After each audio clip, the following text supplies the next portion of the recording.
le 28 mars 1871. Nous sommes place des Vosges. Nous nous trouvons maintenant à cette place qui tient son nom du fait que les Vosges, c'est le premier département à s'être acquitté de l'impôt sous la Révolution française. Elle ressemble à la place ducale de Charleville-Mézières. Réunis devant la maison de Victor Hugo, il loua l'appartement au deuxième étage de 1832 à 1848. Hôtel particulier, autrefois nommé Hôtel de Rohan-Géménée, du nom du gentilhomme français du XVIIIe siècle, et c'est aujourd'hui un musée de la ville de Paris. C'est dans cet appartement qu'il écrit une partie de son roman Les Misères, devenu Les Misérables. Pendant cette longue période parisienne, il connaîtra une vie mondaine, politique et familiale. Il reçoit ses amis poètes et écrivains, Lamartine, Balzac, Mérimée.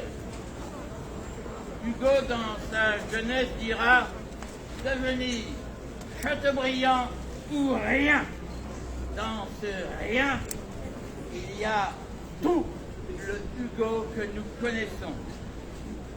Installé à Bruxelles, Hugo ne participe pas directement à la Commune, mais en dénoncera les excès. La Commune, dit-il, une bonne chose mal faite.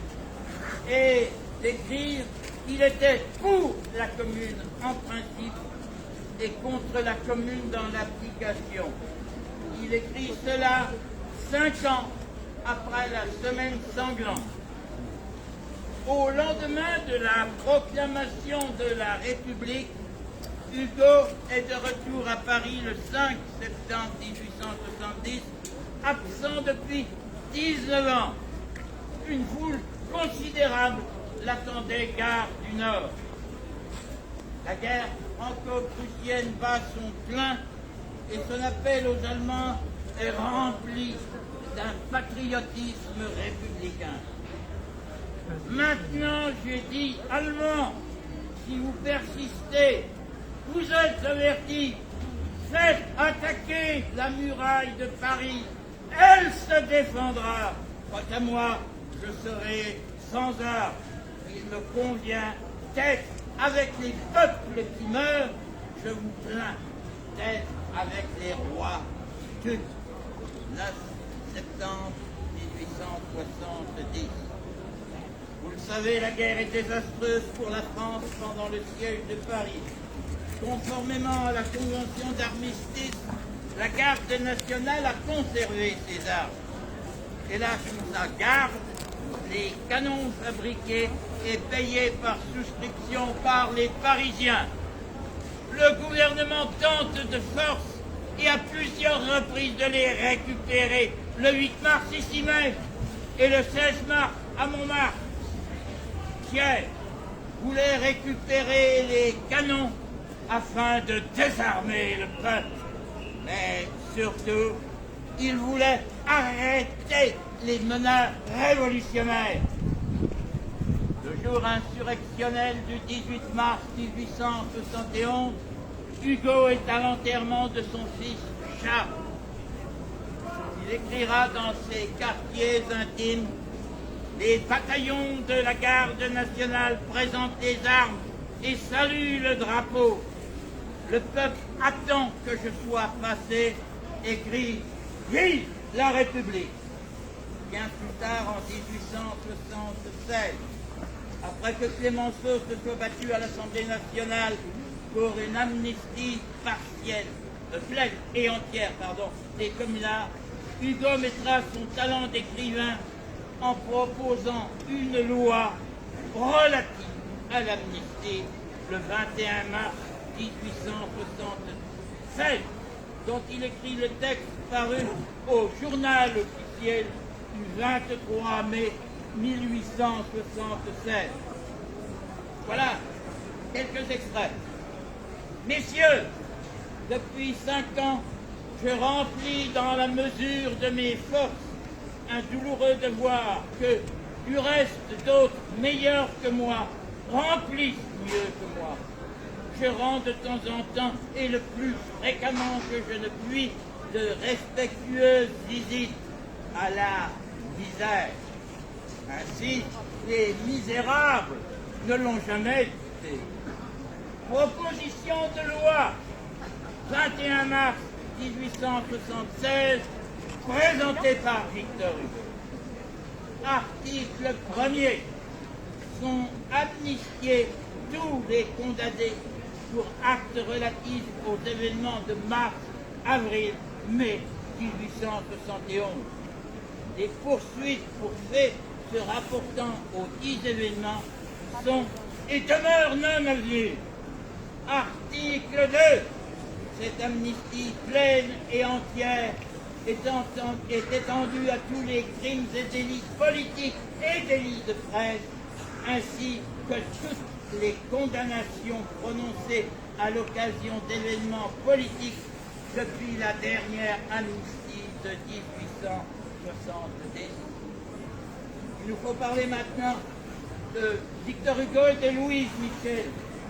Toute jeune, Louise écrit à Victor Hugo: « Monsieur, il faut que je vous écrive pour souffrir moins. » Elle écrit des lettres fleuves. Au nom de son père, ne l'a pas reconnu. Le poète lui répond: « Leurs échanges épistolaires dureront plus de 30 ans. » Louise Michel a rencontré Hugo avant et après son exil. Grande lectrice de l'auteur des Misérables, elle trouve un confident dans l'écrivain, grand exilé, lui aussi. Devenue institutrice, mais ayant refusé de prêter serment à l'empire de Napoléon III, elle fait partie de la frange des communards la plus révolutionnaire. La presse bourgeoise la nomme la Louve. Elle sait faire le coup de feu et participe activement à l'affaire des canons de la garde nationale sur la butte Montmartre, entraînant avec elle des femmes de Paris. Toute sa vie, y compris au bagne, elle s'attache à enseigner, écrire, à s'instruire, y compris sur le plan politique. Pendant ces 7 années passées au bagne, elle enseigne aux Kanaks et désire même apprendre leur langue. Elle épouse la cause de ce peuple quand il se révolte contre les colons français en 1878. Elle écrit ce poème à la maison d'arrêt de Versailles le 4 septembre 1871 en hommage à Théophile Perret. Des œillets rouges, si j'allais au noir cimetière frère, jeter sur votre sœur comme une espérance dernière de rouges œillets sans fleurs. Dans les derniers temps de l'Empire, lorsque le peuple s'éveillait, rouge œillets, ce fut ton sourire qui nous dit que tout renaissait. Aujourd'hui, va fleurir dans l'ombre des noirs et tristes prisons. Va fleurir près du captif sombre et dis-lui bien que nous l'aimons. Dis-lui que par le temps rapide, tout appartient à l'avenir, que le vainqueur au fond livide, plus que le vaincu, peut mourir. Ce texte est de l'ami Simone. Oui, non, mais je veux dire, tout le texte que je vous ai lu a été élaboré par Simone, ami de la commune, que je remercie bien sûr.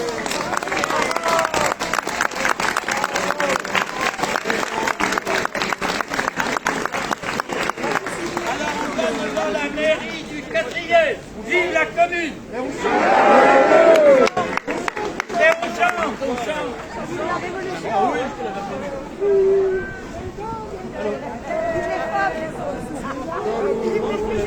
C'est